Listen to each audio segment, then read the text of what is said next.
الحمد لله رب العالمين، والصلاة والسلام على سيد الأنبياء والمرسلين محمد وعلى آله وأصحابه أجمعين. أما بعد، فقد قال الله تبارك وتعالى في القرآن المجيد والفرقان الحميد: أعوذ بالله من الشيطان الرجيم، بسم الله الرحمن الرحيم. وما خلقت الجن والإنس إلا ليعبدون. وقال الله تبارك وتعالى في موضع آخر: إن الحكم إلا لله. صدق الله العظيم. اللهم صل على محمد وعلى آل محمد وبارك وسلم. اللهم صل على محمد وعلى آل محمد وبارك وسلم. اللهم صل على محمد وعلى آل محمد وبارك وسلم. محترم قابل قدر معزز دوستو اور نوجوانوں،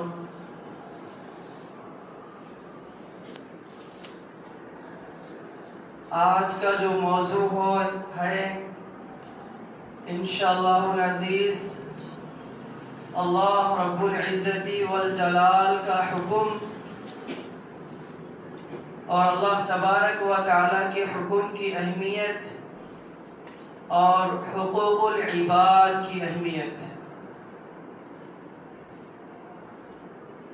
چونکہ ہم اور آپ اللہ رب العزت والجلال کی دی ہوئی ساری نعمتیں استعمال کرتے ہیں، اللہ کا دیا ہوا کھاتے ہیں، اللہ کا دیا ہوا پیتے ہیں، اللہ کی دی ہوئی ہر نعمت کو ہم استعمال کرتے ہیں، یہاں تک کہ ہم سانس لیتے ہیں، چلتے ہیں، پھرتے ہیں، بیٹھتے ہیں، اوڑھتے ہیں.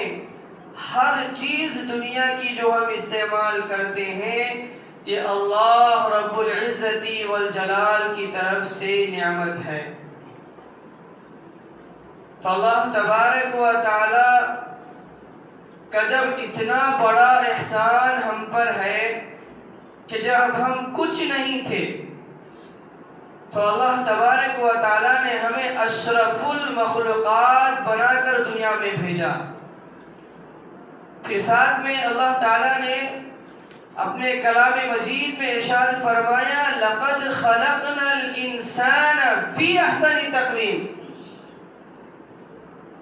ہم نے 18,000 مخلوقات کو بنایا ہے، پیدا کیا ہے، لیکن جس کو سب سے خوبصورت بنایا، جس کو سب سے جمیل بنایا، جمال عطا فرمایا، تو اللہ فرماتے ہیں خلقنا الانسان، ہم نے انسان کو سب سے خوبصورت ڈھانچے میں پیدا فرمایا. اللہ اکبر. اندازہ لگائیے، جب ہم اور آپ آئینے میں اپنی صورت دیکھتے ہیں تو کئی لوگ ایسے ہیں کہ اپنی خوبصورتی کو دیکھ کر خوش ہوتے ہیں. اس خوبصورتی کو دیکھ کر جب ہم خوش ہوتے ہیں تو اس وقت کا تقاضا، اس وقت کا حکم اللہ کا یہ ہے کہ دعا پڑھی جائے: اللہم انت حسنت خلقی فحسن خلقی. یہ حکم ہے اللہ تعالیٰ کا. اللہ نے تمہیں نعمت عطا فرمائی، اس کا حق ادا کرتے جاؤ. ایسے ہی ہماری زندگی کے نہ جانے کس کس عنوان سے اللہ تعالیٰ نے ہمیں نعمت عطا فرمائی ہے، لیکن انسان ہے کہ نہ ان کا ذکر کرتا ہے نہ ان کا شکر کرتا ہے. وفاداری کا حق تو یہ تھا کہ جیسے اس نے پیدا فرمایا، جیسے اس نے ساری نعمتیں ہم کو عطا فرمائی، حق تو یہ تھا کہ وہ جو حکم دے وہ ہم کر دیتے، جس سے وہ منع کرے ہم رک جاتے. علماء نے یوں مثال دے کر بیان فرمایا کہ وفاداری اگر سیکھنا ہو تو ایک جانور سے بھی انسان سیکھ سکتا ہے. نارمل جانور کتا، اس کی وفاداری سے ہم بہت سارے سبق سیکھ سکتے ہیں. جب کوئی انسان کتا پالتا ہے، اگرچہ کہ اسلامی نظر سے اس کے الگ مسائل ہے، لیکن اس سے جو اچھی خصلت، اچھی عادت اس کے اندر یہ ہے کہ وہ اپنی مالک کی مرتے دم تک وفاداری کرتا ہے. کبھی اس کو ڈنڈے مار کر آپ بھگا دیں تو چند سیکنڈ، چند منٹ کے لیے آپ کی نظروں سے اوجھل ہو جاتا ہے، لیکن پھر بعد میں آپ کے پاس آ جاتا ہے. اور جب بھوک لگتی ہے تو مالک کے قدموں کے نیچے آ جاتا. دسترخوان پر مالک کھا رہا ہے، لیکن اس کے اندر ہمت نہیں ہوتی کہ دسترخوان سے جھپٹ کے لے لے، اگرچہ کہ اس کے اندر طاقت ہے، لیکن وفاداری یہ سکھا رہی ہے کہ وہ انتظار کرے اپنے مالک کے کھانا دینے کا. تو میرے دوستو، ہم بھی اس سے اچھی عادت یہ لے سکتے ہیں کہ ہم اللہ تبارک و تعالیٰ کی اطاعت میں دن اور رات کے لیے لگا دیں. جیسے اللہ تعالیٰ چاہتا ہے ویسے ہم بن جائیں. چنانچہ قرآن کریم کا واقعہ ہمیں ملتا ہے کہ اللہ تبارک و تعالیٰ نے حضرت آدم علیہ السلام کو بنایا تو فرشتوں سے کہا وَإِذْ قَالَ رَبُّكَ لِلْمَلَائِكَةِ إِنِّي جَاعِلٌ فِي الْأَرْضِ خَلِيفَةً قَالُوا أَتَجْعَلُ فِيهَا مَن يُفْسِدُ فِيهَا وَيَسْفِكُ الدِّمَاءَ. چنانچہ اللہ نے فرمایا کہ اے فرشتوں، آدم کو میں نے بنایا، اس کو سجدہ کرو. سارے فرشتوں نے فسجدوا، سب نے سجدہ کیا الا ابلیس، لیکن ابلیس نے انکار کیا. ابلیس سے جب اللہ تعالیٰ نے پوچھا کہ کیا بات ہے، تم نے سجدہ کیوں نہیں کیا، تو اس نے یہ کہا خلقتنی من نار وخلقتہ من طین. اللہ، میری فضیلت ہے، میں بڑا ہوں، مجھے آپ نے آگ سے پیدا کیا، آدم کو مٹی سے پیدا کیا، تو لہذا میں بڑا ہوا، میں کیسے سجدہ کر سکتا ہوں. تو اللہ تبارک و تعالیٰ کو غصہ آیا، چونکہ حدیث قدسی میں ہے کہ الکبر ردائی، اللہ تعالیٰ فرماتے ہیں کہ بڑائی میری چادر ہے. تو فوراً اللہ نے فرمایا فخرج منها فإنك رجیم. ابلیس سے فرمایا کہ تو نکل جا، میرے سامنے سے چلا جا، تو رجیم ہے، مردود ہے.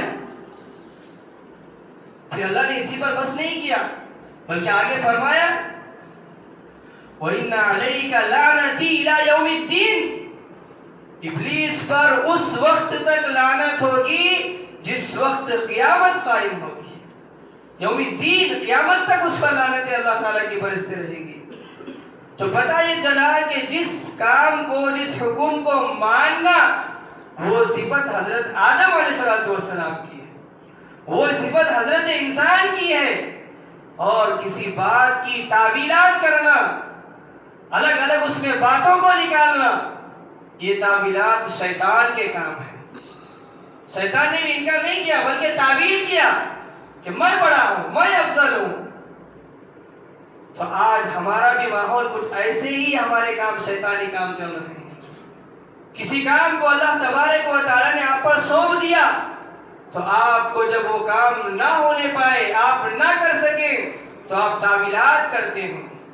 آپ اس میں الگ الگ انداز سے الگ الگ مسائل بیان کر کے کہتے ہیں کہ نہیں، ایسا نہیں، ایسا ہونا چاہیے، ایسے نہیں، ایسا ہوگا تو مجھے عمل کرنے آسان ہوگا، جبکہ یہ تمام کام اللہ تبارک و تعالیٰ نے بنائے ہیں. ایک بادشاہ کا واقعہ، محمود غزنوی، بڑا مشہور بادشاہ گزرا. اس کے وزراء میں ایک وزیر تھا جس کا نام ایاز تھا. ایک مرتبہ اس نے امتحان لینے کے لیے اندر سے قیمتی ہیرا منگوایا، اور منگوا کر سب سے فرمایا، ایک وزیر کو بلایا اور اس کے ہاتھ میں ہتھوڑا دیا، ایک ہاتھ میں ہیرا دیا، اور فرمایا کہ اس کو توڑو. وزیر لیا اور لے کر بہت دیر تک سوچتا رہا. آخر میں یہ کہہ کر واپس کر دیا کہ یہ اس کی قیمت، اس کی قیمتی، اور یہ جو ہے بہت زیادہ قیمتی ہے، لہذا میں اس کو نہیں توڑ سکتا. واپس کر دیا. تو محمود غزنوی دوسرے کو دیا، اسی طریقے سے ہر درباری کو دیتا رہا، ہر ایک نے الگ الگ جواب دیا، جس کا خلاصہ یہ تھا کہ یہ قیمتی ہے لہذا میں اس کو نہیں توڑ سکتا۔ لیکن میرے دوستو، جب باری آئی ایاز کی تو ایاز کے ہاتھ میں وہ ہیرا آیا، دوسرے ہاتھ میں ہتھوڑا آیا، تو فوراً اس نے زمین پر رکھا اور اس کو مار کر 2 ٹکڑے کر دیا۔ تو بادشاہ نے اس سے سوال کیا کہ کیا بات ہے یار، اتنے تمام درباری انہوں نے واپس کر دیا اور آپ نے توڑ دیا؟ تو بڑا پیارا جواب ہے، توجہ فرمائیں۔ ایاز نے فرمایا کہ بادشاہ میرے سامنے 2 صورتیں تھیں۔ ایک صورت یہ تھی کہ آپ کا حکم مان کر اس کو توڑ دیتا، دوسری صورت یہ تھی کہ آپ کے حکم کو نہ مان کر اس کو بچا لیتا۔ میں نے آپ کے حکم کو ترجیح دی ہے اس ہیرے پر، ہیرے تو اور بھی آ جائیں گے لیکن بادشاہ پھر نہیں ملے گا۔ تو میرے دوستو، اس سے قیاس کر کے یہ پتہ لگائیے کہ وہ بادشاہ، وہ احکم الحاکمین جو رب العالمین ہے، جو ساری دنیا کا مالک ہے، زمین و آسمان کا مالک ہے، ذرے ذرے کا مالک ہے، جس نے ہم سب کو خوبصورت سانچے میں بنایا، خوبصورت ڈھانچے میں بنایا، پھر اس نے بیان فرمایا وَمَا خَلَقْتُ الْجِنَّ وَالْإِنسَ إِلَّا لِيَعْبُدُونِ، فرمایا کہ میں نے تجھے بنایا ہے، پیدا کیا ہے، اب تیرا کام یہ ہے کہ تو میری عبادت کر۔ تو میرے دوستو، عبادت میں ایک ہوتا ہے حقوق اللہ جس کو میں نے ابھی بیان کیا، اور دوسرے حقوق ہوتے ہیں حقوق العباد، بندوں کے حقوق۔ عام طور پہ ہم اللہ کا حکم بجا لاتے ہیں، نماز بھی پڑھتے ہیں، زکوٰۃ بھی دیتے ہیں، روزہ بھی رکھتے ہیں اور صدقہ و خیرات بھی کرتے ہیں، سارے کام کرتے ہیں، لیکن دوسری جگہ میں ہم جو ہے حقوق العباد کو ترجیح نہیں دیتے، یعنی اس کو نیکی نہیں سمجھتے۔ جیسے بیوی کے ساتھ اچھا سلوک کرنا، پڑوسیوں کے ساتھ اچھا سلوک کرنا، کسی کی زمین کو ہڑپ نہیں کرنا، کسی کے ساتھ اچھے سے پیش آنا، اس کو عبادت نہیں سمجھتے، تجارت کو عبادت نہیں سمجھتے۔ حالانکہ رسول اللہ صلی اللہ علیہ وسلم کے زمانے میں مسلم شریف کی روایت ہے، آپ فرماتے ہیں کہ من المفلس، آپ نے سوال کیا صحابہ سے کہ سب سے غریب آدمی کون ہے؟ تو صحابہ نے عرض کیا یا رسول اللہ، ہم تو ولا درہم ولا متاع، ہم غریب اس کو سمجھتے ہیں جس کے پاس نہ پیسے ہو نہ مال دولت ہو۔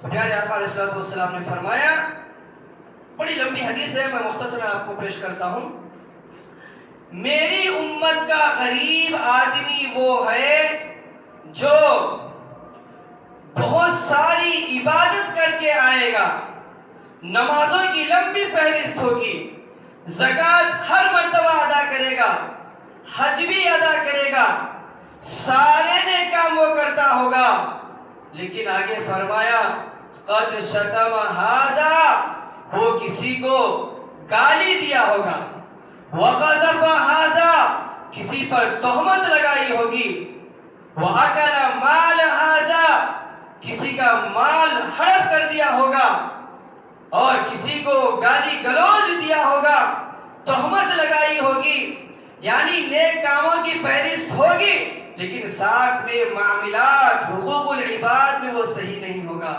لہذا قیامت کے روز اللہ تبارک و تعالیٰ ایسے بندے کو بلائیں گے اور جس جس کا حق اس پر ہے ان کو بھی بلائیں گے، اور وہاں پر اللہ تبارک و تعالیٰ کے سامنے فیصلہ ہوگا تو اللہ تعالیٰ فیصلہ عدل کے ساتھ کریں گے۔ ایک طرف لائن ہوگی بڑے معاشرت کی، یعنی جس کا حق اس نے دبایا، جس کو گالی دیا، جس کا حق ادا نہیں کیا، وہ ایک طرف لائن ہوگی، ایک طرف یہ بندہ کھڑا ہوگا، حالانکہ نمازی ہوگا، روزے دار ہوگا، سارے کام موجود ہوں گے، لیکن حقوق العباد بندوں کا حق ادا نہیں کیا ہوگا۔ تو اس کے بعد اللہ فیصلہ فرمائیں گے کہ چلو آج میرے دربار میں اس کا فیصلہ کیسا؟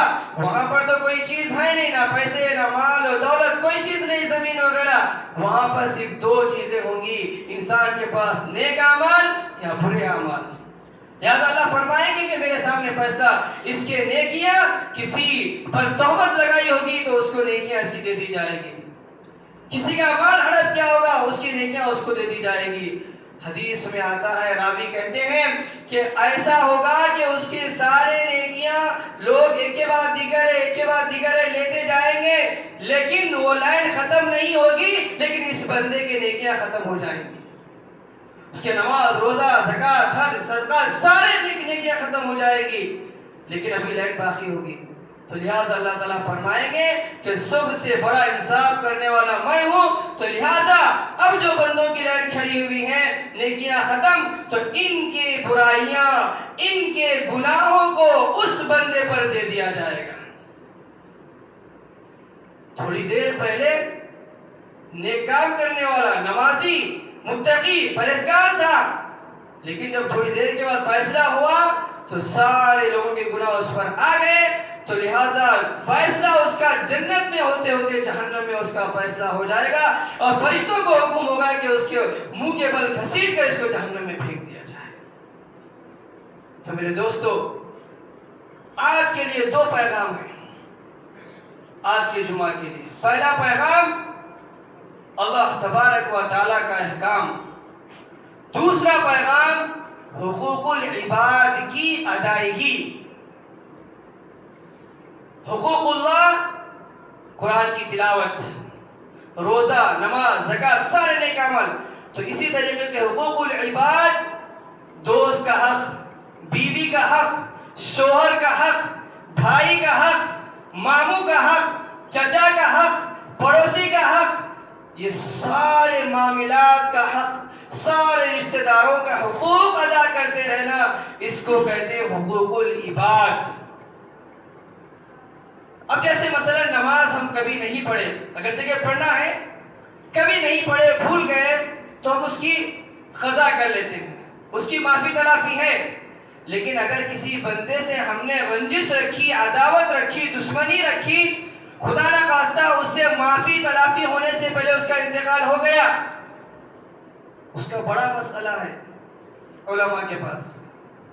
تو میرے دوستو، جب ہماری زندگی موجود ہے، جب اللہ تعالیٰ نے صحت عطا فرمائی ہے، تو اس میں ہمیں 2 کام کرنا ہے. ایک اللہ کے حکم کے ساتھ ساتھ حقوق العباد کی، خاص کر اپنے ماں باپ کی خدمت، اپنے اعزا اقربا کی خدمت، یہ ساری چیزیں اس میں آتی ہیں حقوق العباد. تو اللہ تبارک و تعالیٰ سے ہم دعا کرتے ہیں کہ اللہ تعالیٰ ہم سب کو حقوق اللہ کے ساتھ ساتھ حقوق العباد کو صحیح طریقے سے ادا کرنے کی توفیق کامل عطا فرمائے. آمین یا رب صلی وسلم دائما ابدا علی حبیبک خیر الخلق کلہم وآخر دعوانا الحمد للہ رب العالمین. جو حضرات